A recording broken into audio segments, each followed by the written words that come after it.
Okay, so now for something completely different. We're going to talk a little bit about how I do my recoil lugs.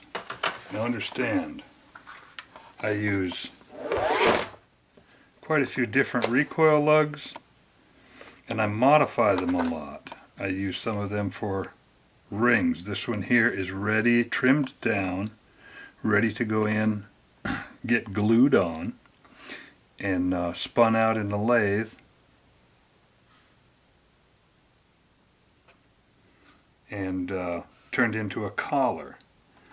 The only reason I don't use these all the time is because these particular collars, if you look, using these as a collar, this is a good way to get a precision ground collar cheaply for me instead of making them.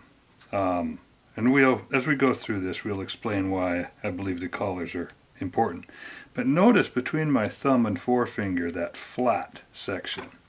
And as we spin these over, we find that both sides have a flat. There's a relief.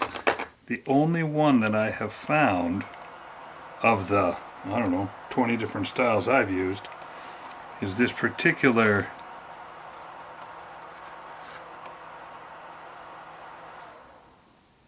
don't know if you can read this. This is a PTG offering again. It's 1/3 of an inch thick. Slight taper is what they call it. And this one, if you'll notice, has razor sharp corners. There is nothing up here but razor sharp corners. Now, the only thing I use these for, understand that the only function these have is to increase the efficacy of this little teeny tiny shoulder. This is an 1.250 barrel. I believe that that shoulder is too small to take 150 foot-pounds. So I doubt this will fit because it's not even sized for this one. It's sized for something else. And it's sized for a particular one. I can get this one on it, but that was a mistake. The point I'm making is I prefer something with a knife edge right here because I'm trying to get it as deeply into that corner as I can get it for support, so that when we drive that thing with 150 foot-pounds, it doesn't try to warp this shoulder. The deeper I can get into that corner, the better I have. Now, those of you who do this are going to figure out pretty quickly that I've got buckets and buckets of these recoil lugs with indexing holes in them. Okay? I use the indexing holes for something completely different. I modify these lugs most often, and I do it because I have spring stock in various sizes. I do it by running a piece of spring stock in, and these are a super tight fit. I can barely get that one to go. And now we lay this down and we stick it in the lathe vise. The mill vise, into the milling vise, and rest it on these. Drop it down on there. It just gives us an index. Then I check this surface to see if it's level. In this particular case, I didn't shave but a thou off of that, and it cut all the way. But then I come back, modify this side. Now I've got a square cornered recoil lug. Most of the time I cut this surface and make it shorter. There's no reason for that recoil lug to be hanging down, weakening the stock. But now we have, hopefully, centered, as nearly as I can center on this hole. First thing you find when you start doing this is that there's variations in everything. These two pinholes are not quite in the right place. That's neither here nor there. For what we're doing, which is bedding a recoil lug, this is a pretty typical recoil lug for me.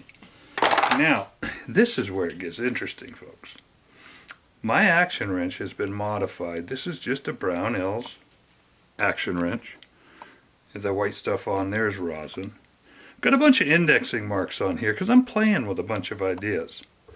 This goes on like this, and then the wrench goes on up here. This has been extensively modified. As you can see, there's screws through it to hold these plates on. Those plates are to run drive screws.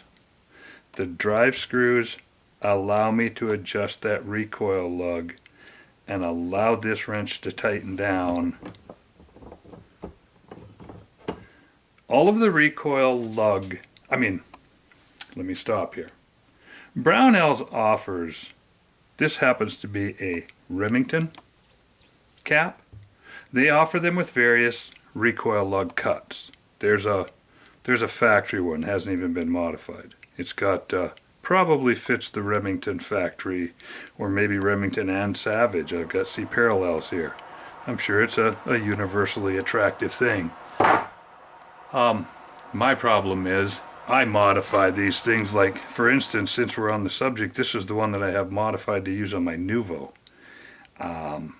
Don't like the way it holds. The biggest problem I have with the Nuvo right now is that I can't get a wrench that fits it correctly. Now, using it as a PPC, running 60-70 pounds, it's no big deal. But I'm hoping to run a 6x47 in it, because I will say this for a fact, the 6x47 feeds through the Nuvo like through a goose. I didn't say anything bad there. So anyway, the Nuvo feeds the 308 size case really well. I'm going to get some of this out of your way here. There's really nothing that you need to, nothing to see here. So, the way this works, I spent some time establishing a center line for everything here. A center line to barrels. And then I milled these two surfaces off of that center line so that now I can reach in. I don't know that I can reach in with this, but I can take a dimension, I can take a measurement in here, and I can do this on both sides. This one is centered up, although I don't know that my measures are going to center up. This one is already in, it's already set, it's ready to screw down. So now I'm going to back this thing off. We show you a little bit how the apparatus works. This is going to get kludgy. I didn't prepare for this. It just happened. Happens to me a lot. I just thought I was modifying, I was tightening, I was putting this thing together, and I thought, you know what? I'm going to show off my barrel vise. This is a tiny barrel vise. It's somebody's barrel vise that I've then turned around and modified, made it stout enough to work for me. Added screws, interesting discussion. Some of you more astute people might notice that these are coarse thread, half-inch coarse thread, grade 8 bolts. Now, I went back and forth about whether I should go coarse or fine, which would exert more pressure. I came to the conclusion that coarse thread was the way to go. Not going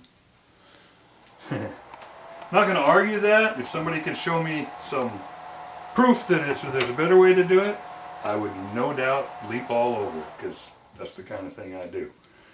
So, these go on. I just might as well go through the whole fizz-a-witchet here. I don't know that I'm going to have time to tighten this on video to actually do the deed, but we'll get her close and let you know how and why.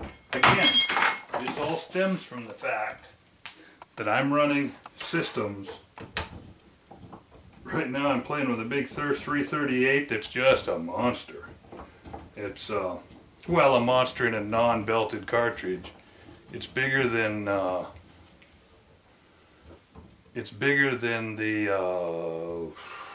I can't think here. Definitely a lot bigger than the 338 Lapua. Bigger than the Edge, which is a common one. But it's a very tractable cartridge. But the point is, it produces some heinous forces. So, this isn't perfect. In fact, I'm going to go over here just to make life easier for myself. That allows some swing here. I might be able to show you my cheater bar and actually tighten this thing down. I'm not going to whip down and set my torque. You know, I'm not going to do the whole procedure that I go through to get my 150 foot-pounds, but I'm going to show you that it's entirely possible to get the 150 foot-pounds and how I get that 150 foot-pounds. So, this isn't even tightened down. I go through, I guess I can tighten it down. Boom. I iron it like I'm doing head bolts.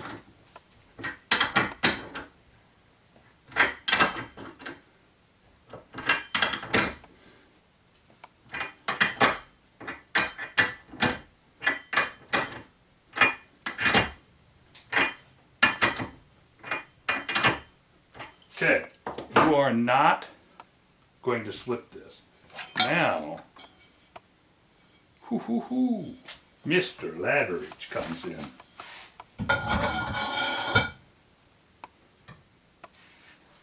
Mr. Leverage makes things wicked tight.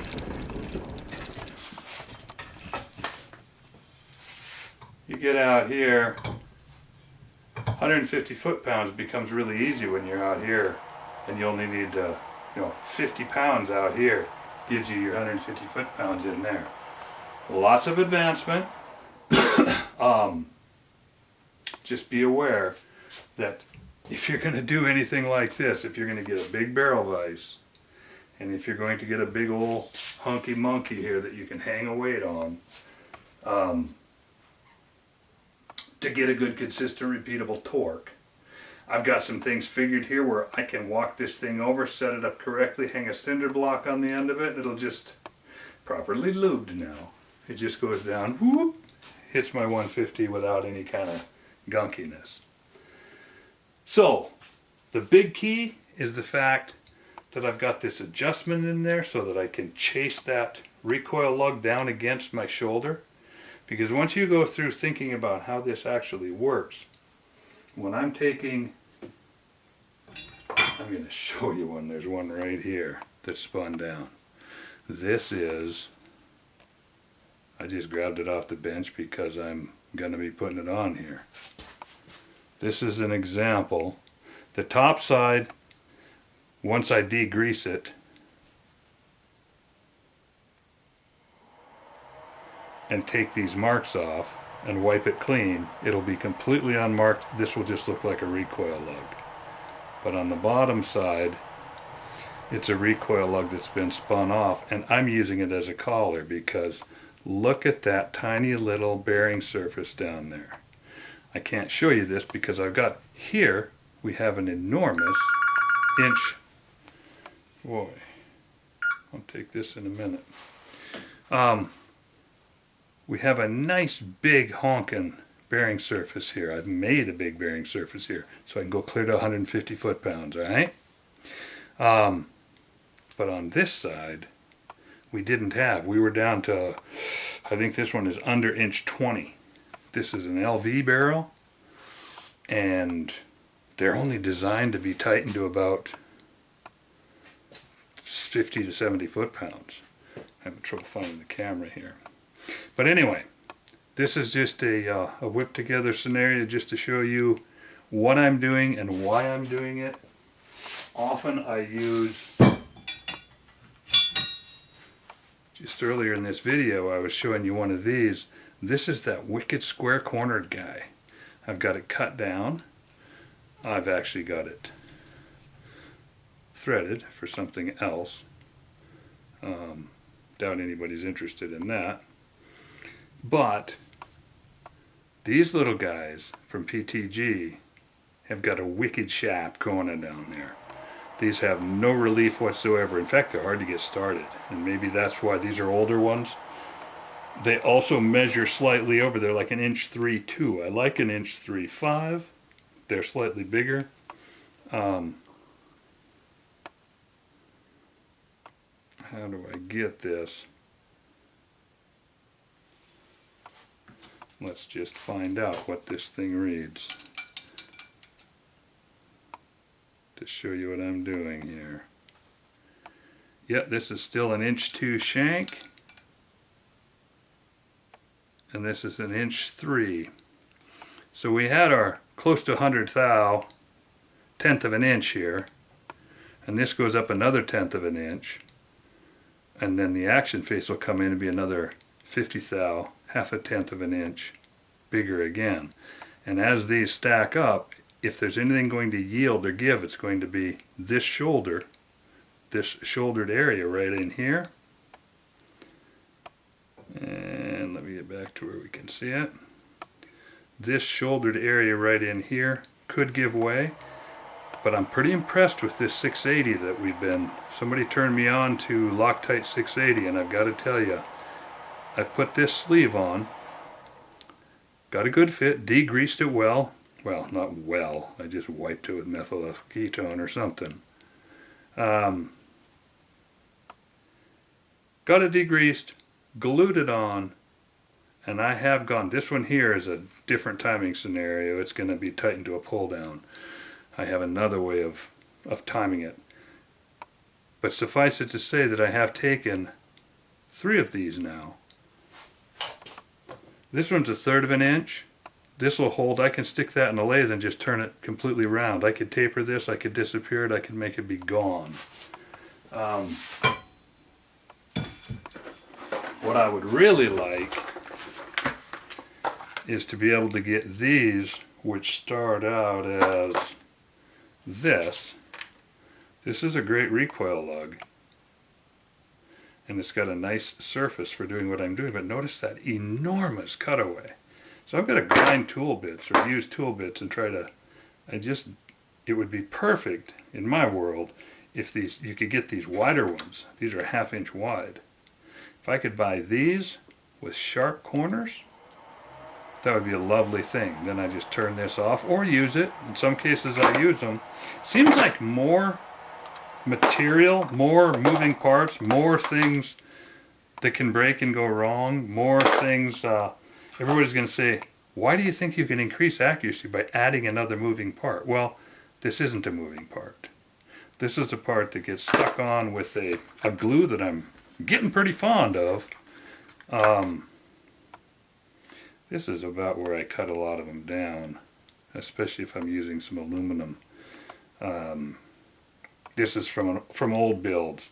I've just never, I don't like to go this far into the stock a lot of times, and there's really no reason to. So also it changes the angles of the reactions the shorter you get it, or the tighter you get it to a 2-to-1 ratio with itself. So whether anyone's interested in that or not, I just wanted to. I have had people say, yeah, you talk about doing this, but the mechanics of it are such that if you do that, the recoil lug's going to slip. How in the world do you put a pinned recoil up against? How do you? Well, this is kind of, I'm sure I've missed something, but this is kind of how do you, the way that I do it. And this big old wrench, by the way, this big old wrench, the tightest Weatherby, the tightest Remington, the tightest Tikka. The only problem with the Tikka is to get an action wrench that fits it. But tight barrels are not a problem. A Remington in here, a few pounds back here, she'll just come right up out of there as though just there's no hammer, there's no pound, there's none of the stupid stuff. Get a longer lever, people. Pulling a nail with a hammer, stick it down and pulling a nail is one thing, but if you've got to pull a great big old spike, get a longer wrecking bar of some sort. This is a nice long wrecking bar, gets a lot done.